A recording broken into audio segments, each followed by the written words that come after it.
పోలవరానికి రావాల్సిన బకాయిలను వెంటనే విడుదల చేయడంతో పాటు రెండో డీపీఆర్ను ఆమోదించాలని జలవనరుల శాఖ మంత్రి దేవినేని ఉమా కేంద్ర జలవనరుల అధికారుల్ని కోరారు.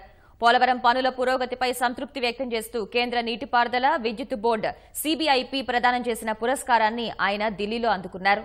ముఖ్యమంత్రి అంకిత భావానికి గుర్తింపే ఈ అవార్డంటున్న ఉమతో ఈటీవీ ముఖాముఖి.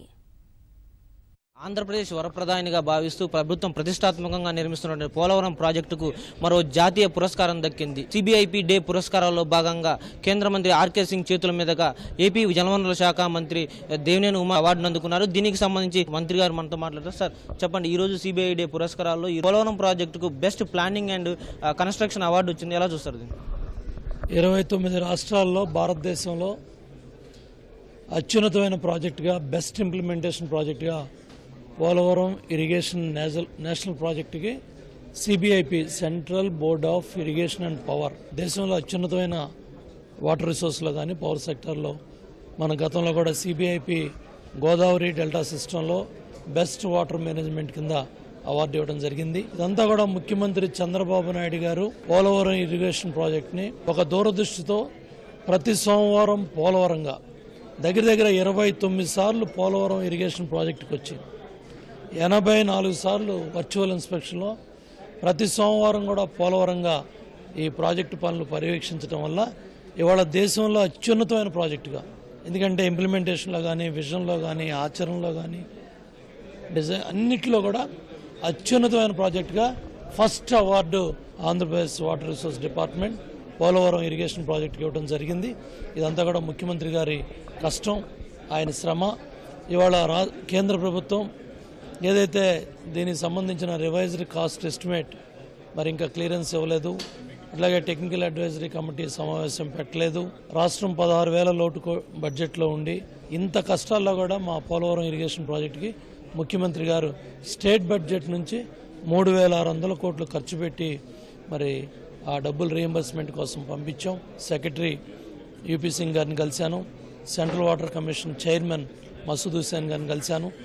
ఎంత తొందరగా వీలైతే అంత తొందరగా టెక్నికల్ అడ్వైజరీ కమిటీ సమావేశం పెట్టండి, రివైజ్డ్ కాస్ట్ ఎస్టిమేట్ ఆమోదం తెలపండి, డీటెయిల్డ్ ప్రాజెక్ట్ రిపోర్ట్ 2 ఆమోదం తెలపండి. జూన్ జూలైలో 41.15 మీటర్లో 135 అడుగులకి కాపర్ డ్యామ్ నిర్మాణం చేస్తున్నాం. గ్రావిటీతో నీళ్లు తీసుకురావాలని 2019 కల్లా ఈ ప్రాజెక్ట్ పూర్తి చేయాలని ఒక పట్టుదలతో, మహాసంకల్పంతో, పవిత్ర సంకల్పంతో ఒక మహాసంగమానికి ముఖ్యమంత్రి గారు మరి పట్టుదలతో పోలవరం ఇరిగేషన్ ప్రాజెక్టులు ముందుకు తీసుకెళ్తున్నారు. చంద్రుడికో నూలు పోగులాగా చంద్రబాబు నాయుడు గారి కష్టానికి సిబిఐపి సంస్థ ఈరోజు అత్యున్నతమైన బెస్ట్ ఇంప్లిమెంటేషన్ ప్రాజెక్టుగా పోలవరం ఇరిగేషన్ ప్రాజెక్టుకి ఇచ్చింది. ముఖ్యమంత్రి గారికి ధన్యవాదాలు తెలియజేస్తాను. ఇప్పటివరకు రాష్ట్ర ప్రభుత్వం ప్రతిష్టాత్మకంగా తీసుకుని పనులను వేగవంతంగా చేస్తున్నారు. ఇప్పటివరకు ఆ పురోగతి ఎలా ఉంది? పనులకు సంబంధించి ఇటీవల గేట్లు కూడా బిగించారు. ఇంకా ఎంతవరకు పనులు పూర్తి? 41వ గేట్ను కూడా డిసెంబర్ 24న ముఖ్యమంత్రి గారు పనులు ప్రారంభం చేశారు. ఏప్రిల్ మే కల్లా గేట్లు నిర్మాణం పూర్తవుతుంది. 48 గేట్లు కూడా ఎరెక్ట్ చేస్తాం. అట్లాగే రేపు జనవరి 6వ తారీఖు ఉదయం 9 గంటలకి Guinness book of world records ఏదైతే హైయెస్ట్ పోరింగ్ ఆఫ్ కాంక్రీట్ కింద 28,000 క్యూబిక్ మీటర్లో కాంక్రీట్ 24 గంటల్లో నవయుగ సంస్థ మా ఇంజనీర్లు ఆ పట్టుదలకు ఆ కార్యక్రమాన్ని తీసుకున్నారు. అందరినీ ఆహ్వానిస్తున్నాం. ముఖ్యమంత్రి గారు కూడా పోలవరం డ్యామ్ సైట్కి జనవరి 7వ తారీఖు వస్తూ ఉన్నారు. తప్పకుండా దేశంలో అన్ని రికార్డులు, ప్రపంచంలో అత్యున్నతమైన రికార్డులు కూడా పోలవరం ఇరిగేషన్ ప్రాజెక్ట్ ముఖ్యమంత్రి చంద్రబాబు గారి నాయకత్వంలో సాధిస్తాయి. చివరికి ఒక క్వశ్చన్ సార్, ఇటీవల పార్లమెంటు సమావేశాల్లో కేంద్ర ప్రభుత్వం సమాధానం చెబుతూ ఆ పోలవరం ప్రాజెక్టుకు సంబంధించి రివైజ్డ్ ఎస్టిమేషన్ కాస్ట్ ఏదైతే ఉందో దానికి సంబంధించి కొన్ని వివరాలు రాష్ట్ర ప్రభుత్వం నుంచే రావాల్సి ఉందో, అందుకే నిధులు విడుదల కాలేదని చెప్పేసి కూడా చెప్పింది. దీన్ని ఎలా చూస్తారు? 350 కిలోలు కాగితాలకు సంబంధించిన పత్రాలన్నీ కూడా ఇచ్చాను. మా సైడ్ నుంచి వాటర్ రిసోర్స్ డిపార్ట్మెంట్ సైడ్ నుంచి అన్ని పత్రాలు కూడా సెంట్రల్ వాటర్ కమిషన్కి ఇవ్వడం జరిగింది.